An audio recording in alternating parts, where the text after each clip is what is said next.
team that at one point was 14-4 in 18 games have found themselves, climbing up the Western Conference standings, have, lost their last couple of games.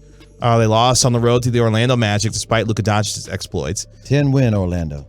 And then they come home and lose to the Oklahoma City Thunder. 15-win Oklahoma City Thunder. By the way, those two teams combined don't have as many wins as the Mavericks have this season. Yeah.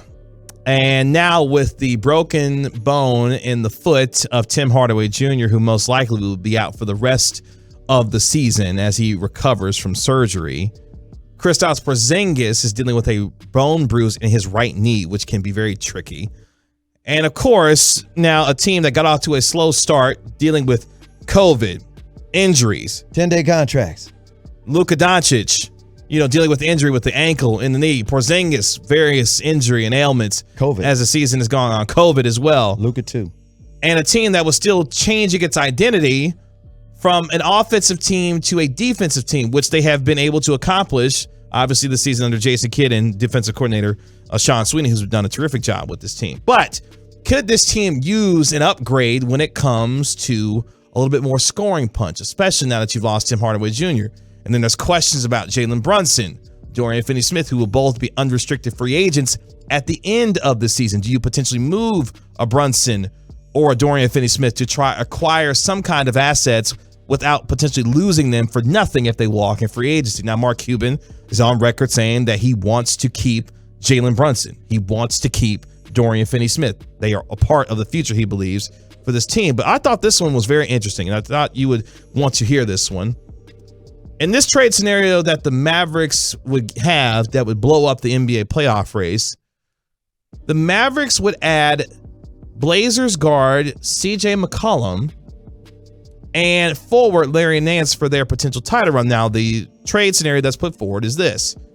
The Mavericks would get CJ McCollum and Larry Nance, and the Portland Trail Blazers would receive Tim Hardaway Jr., Reggie Bullock, a 2025 first-round pick that's lottery protected, the 2022 second-round pick, and the $10.9 million trade exception that the Mavericks still have available to them. The write-up goes like this. A 19th-ranked Dallas offense could slip even further with the news, of course, Tim Hardaway Jr. recently having surgery on his broken foot.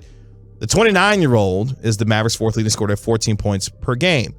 Portland's season, of course, is lost at this point, 21-30. 10th place in the West. Damian Lillard currently out and dealing with the abdominal surgery. McCollum is an upgrade over Tim Hardaway and would give the Mavs a talented ball handler to take pressure off of Luka Doncic and Jalen Brunson. Now, here's the thing. McCollum's 30 himself. Yeah. And averaging 20.8 points per game, 4.2 rebounds, 4.5 assists, shooting for real 40% from the 3-point line, and is under contract, though, through 2024. Mm-hmm. Is this a scenario that could tickle your fancy, especially throwing in Larry Nance, who's a really good reserve as a small forward, good defensive player? Is this a trade that could interest you potentially for a run in the Western Conference playoffs if you're the Mavericks? Now, name the Maverick pieces they're giving up again.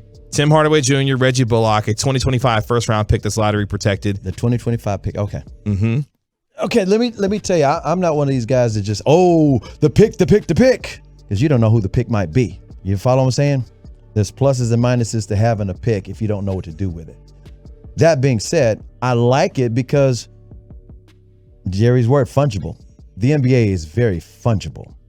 And this is not, this is the solution. This is the team that's these two moves right here are going to bring the Mavericks a championship. No, but it's an upgrade. And it also allows you to have some other pieces that somebody else might want this summer, after you make your run. Again, you might want to keep CJ, but you have options. You have a better option of if you want to do something different. Put it like this. Tim Hardaway Jr., love him to death, but he is streaky and he cannot create his own shot. CJ McCollum is totally legit. Mm-hmm. He is a veteran Jalen Brunson. Okay, he's a veteran at that. He can do all these different things and he can score 20-some points a game. So I would like that trade.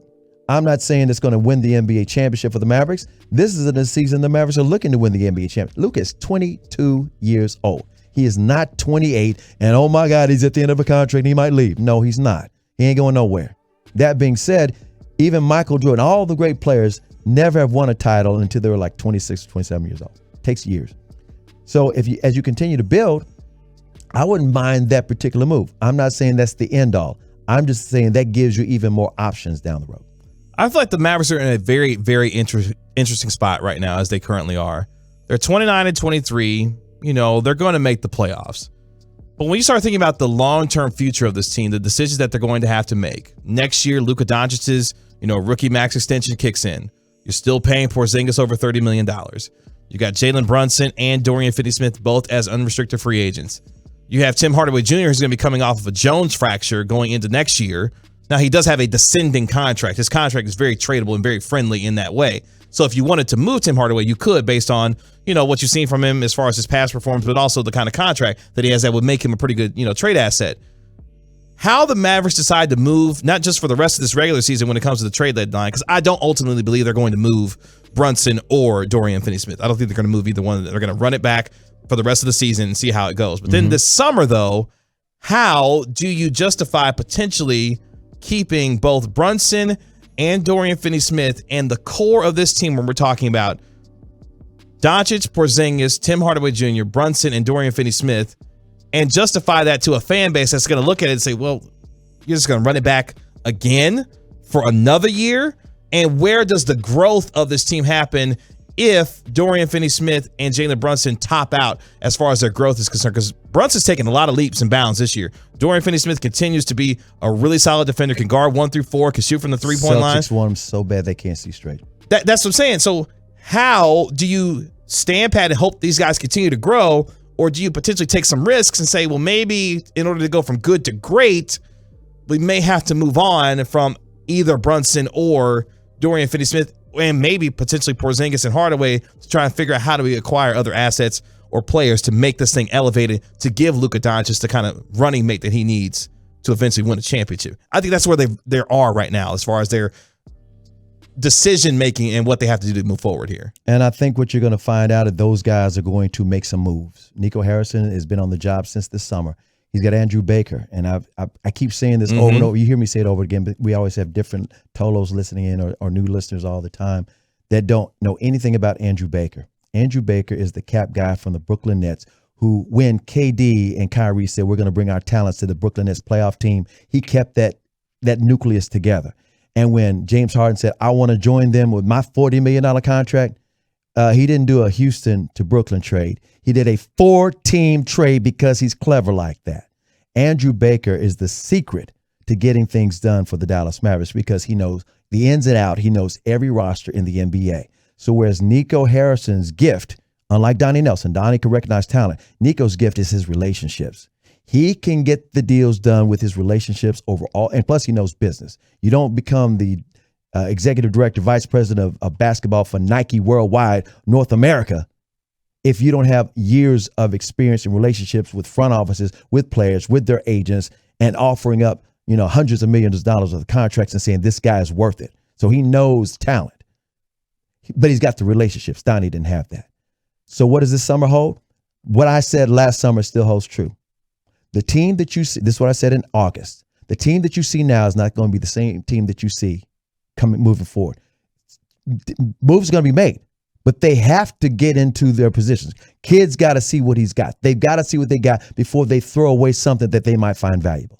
So watch what happens. And again, it's an interesting note. It's a good caveat that you brought up about where are they now? What will they do? Yeah, that's what they're thinking about right now.